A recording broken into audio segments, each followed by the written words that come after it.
Бәріңе сәлем достар, сіздермен бірге мен Дәулет. Бүгінгі видеода мен сіздерге тегін креатив серверге кіруді үйрететін боламын. Ол үшін біз Minecraft 1.5 версиясын жазбауымыз керек.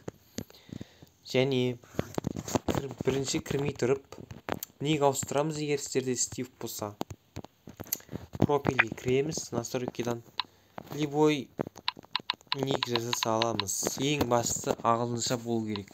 Ағылшынша және дәл осы символ ғана тұру керек. Осы басқа керек емес. Басқа сөз жазсаңыздар, мысалы орысша, ол кезде кірмей қалуы мүмкін. Тек қана ағылшынша және осындай символ. Және егер де сіздерде Wi-Fi жоқ болса және мегабайт болғанда мобильный данный, ол кезде использовать сотовую сеть передачи данных деген басамыз. Окей. Енді сіздер мобильный данный арқылы кіре аласыздар.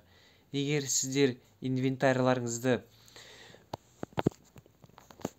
компьютердегідей қылғыларыңыз келсе, видеоны басамыз, сосын сіздерді дәл өйсіп тұрады. Показать расширенные настройки дегенді басамыз, сосын мына жерде классический дегенді басамыз. Енді шығамыз, играть, друзья, добавить друганың оң жағында кнопка тұрады, соны басамыз. Имя сервер дегенге любой сөз жазсақ болады, хоть мынандай, хоть мынандай, хоть орысша, хоть бір бәле, короче, осындай.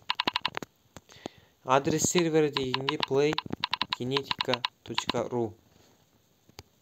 Порт дегенде 191.32. 191.32 ол жай выживание гриф сервер, ал біз тегін креатив серверге кіреміз, сол үшін 191.33 болады. Сохранить және үстін басамыз. Бұл сервердің дымда ерекшелігі жоқ, тек қана тегін креатив береді.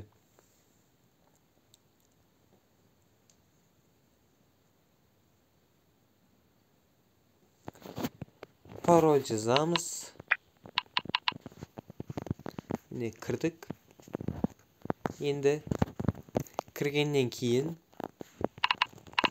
gm деп жазамыз. Болды. Егер сіздер мысалы достарыңызбен пвларсыңыз келсе, gm'ді басамыз, git start және достарыңызбен пвла аласыздар. gm'ді қайттан басамыз. Мінекей игроктар уже осындай постройкалар салып тастаған.